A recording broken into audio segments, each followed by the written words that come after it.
kelahiran Rasulullah ini kita bacakan satu beberapa riwayat mengenai membaca sholawat. Saya Maulana Syuk menuliskan pembacaan sholawat ini di dalam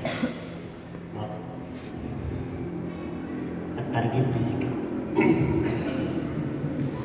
Bersolawat kepada Nabi Sallallahu Alaihi Wasallam. Perkataan Ubay bin Ka'ab radhiyallahu anhu kepada Rasulullah SAW, aku jadikan seluruh waktu berdoaku untuk membaca sholat semuanya untuk Rasulullah.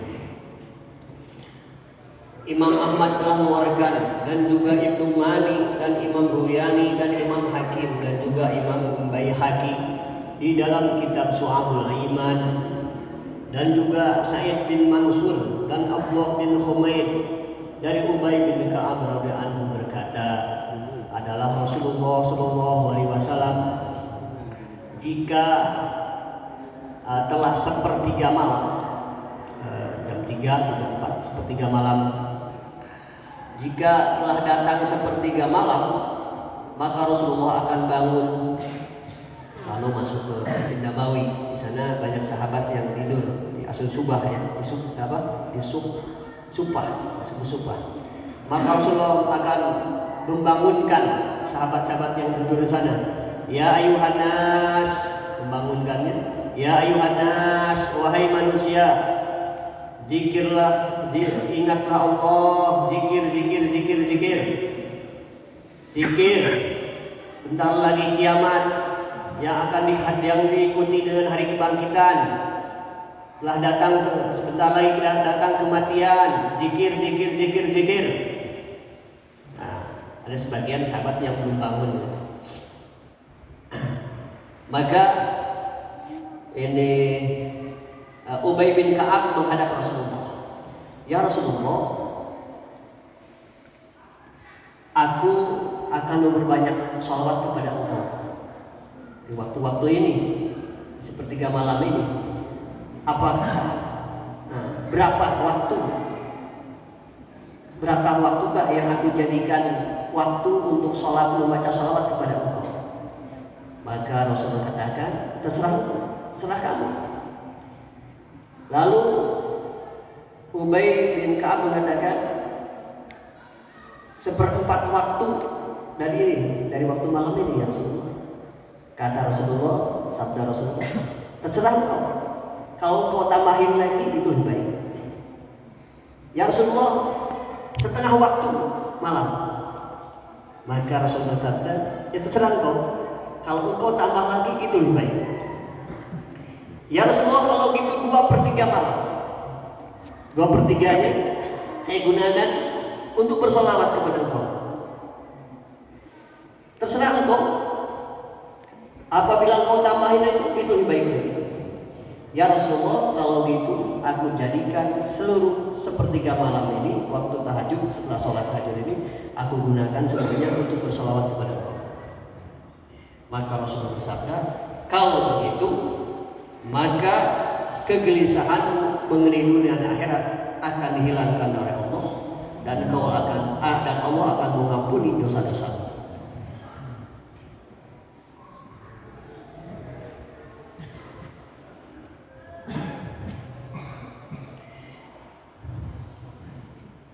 Kisahnya Rasulullah SAW bersama Abdurrahman bin Auf radhiyallahu anhu dan perkataan Rasulullah SAW di dalam fadilah bersolawat kepada Nabi, kepada beliau. Abu Ya'la telah mengeluarkan hadis, dan lafaz ini adalah lafaz yang diriwayatkan oleh Abu Ya'la, dan juga Ibnu Abi Dunya mengeluarkan hadis dari Abdurrahman bin Auf radhiyallahu anhu berkata, Abdurrahman bin Auf berkata, adalah kami, maksudnya para sahabat ini, tidak pernah meninggalkan Rasulullah SAW.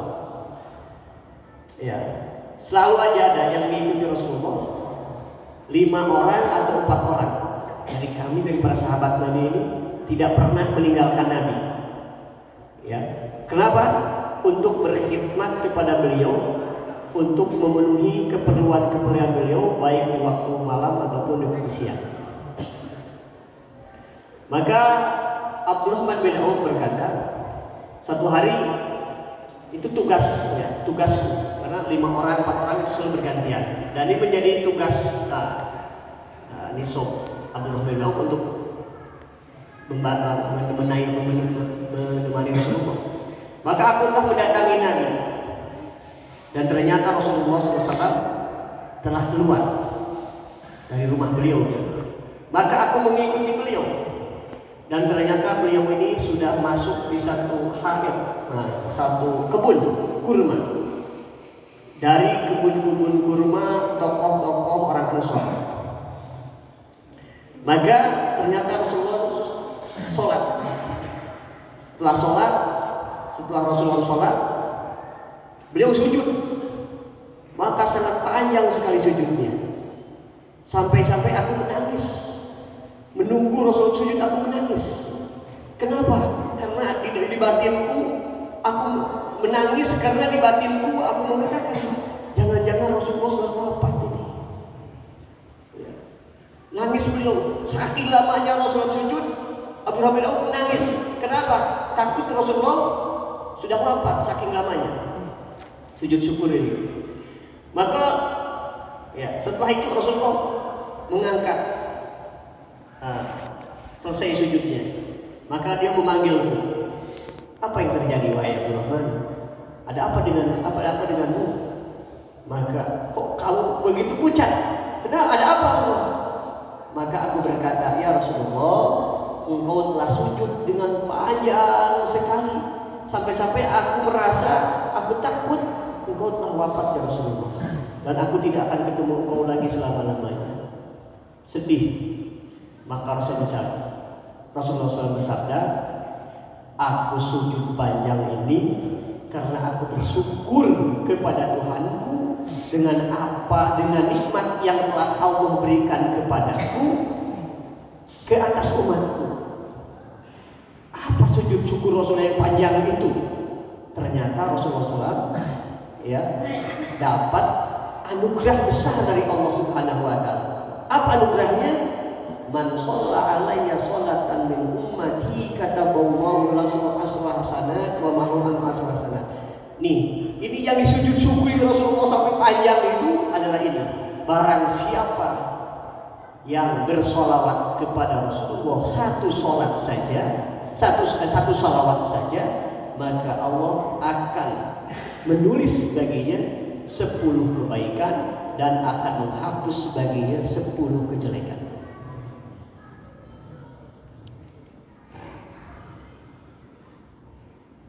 Dan juga Imam Ahmad mengeluarkan, Imam Hakim dari Abdurrahman semakna dengan hadis tadi. Di dalam riwayat keduanya itu berkata, sesungguhnya Jibril telah datang kepada Rasulullah SAW. Maka Jibril mengatakan, aku akan berikan kabar kepadamu. Sesungguhnya Allah Azza wa Jalla berfirman, barang siapa, hadis kursi, barang siapa yang bersolawat kepada engkau wahai Muhammad, firman Allah, aku akan merahmati orang itu. Dan barang siapa menguluk salam kepada engkau wahai Muhammad, aku akan menyelamatkan orang itu. Demikian di dalam hadis itu. Dan Rasulullah SAW sujud syukur yang panjang tadi. Setelah itu Rasulullah langsung sujud syukur yang panjang yang tadi sampai-sampai Abdurrahman bin Auf tadi sedih, takut Rasulullah SAW meninggal saking lamanya sujud syukurnya Rasulullah SAW karena mendapatkan hadiah yang berupa sholawat bagi umatnya. Masya Allah. Allah Subhanahu wa Ta'ala, mari kita habiskan waktu kita dengan zikir, dengan sholawat.